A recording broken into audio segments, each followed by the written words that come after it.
আসসালামু আলাইকুম ওয়া রাহমাতুল্লাহি ওয়া বারাকাতুহু। আজ পবিত্র কোরআন শরীফ থেকে সূরাতুল আল ইমরানের ৩৬ আয়াত থেকে নিয়ে ৩৮ আয়াত পর্যন্ত তেলাওয়াত করা হবে এবং তার সাথে সাথেই তার বাংলা তরজমা করা হবে ইনশাআল্লাহ। আল্লাহুম্মা সাল্লি আলা মুহাম্মাদিন ওয়া আলা আলি মুহাম্মাদিন কামা সাল্লাইতা আলা ইব্রাহিম وعلى آل إبراهيم إنك حميد مجيد. أعوذ بالله من الشيطان الرجيم. بسم الله الرحمن الرحيم. إذ قالت امرأة عمران ربي إني نذرت لك ما في بطني محررا فتقبل مني إنك أنت السميع العليم.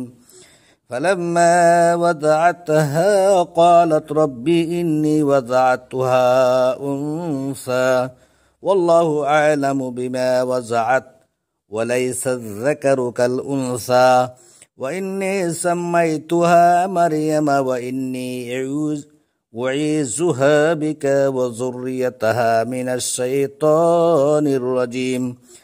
فتقبلها ربها بقبول حسن وأنبتها نباتا حسنا وكفلها زكريا كلما دخل عليها زكريا المهراب وجد عندها رزقا قال يا مريم أنى لك هذا قالت هو من عند الله إن الله يرزق من يشاء بغير حساب.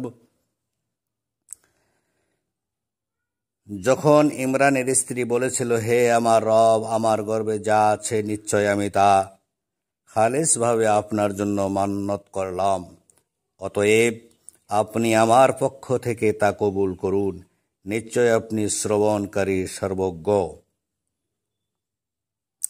অতঃপর সে যখন তা প্রসব করল বলল, হে আমার রব, নিশ্চয় আমি তা প্রসব করেছি কন্যারূপে, আর আল্লাহই ভালো জানেন সে যা প্রসব করেছে তা সম্পর্কে, আর পুত্র সন্তান কন্যা সন্তানের মতন নয়, এবং নিশ্চয় আমি তার নাম রেখেছি মারিয়ম, আর নিশ্চয় আমি তাকে ও তার সন্তানদেরকে বিতাড়িত শয়তান থেকে আপনার আশ্রয় দিচ্ছি।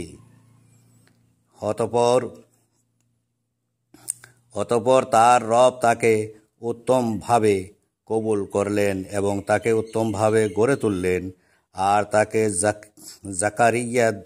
জাকারিয়ার দায়িত্বে দিলেন। যখন জাকারিয়া তার কাছে তার কক্ষে প্রবেশ করত, তখনই তার নিকট খাদ্য সামগ্রী পেত। সে বলতো, হে মারিয়ম, কোথা থেকে তোমার জন্য এটি?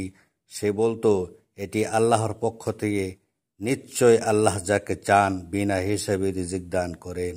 আসসালামু আলাইকুম ওয়া রাহমাতুল্লাহি ওয়া বারাকাতুহু।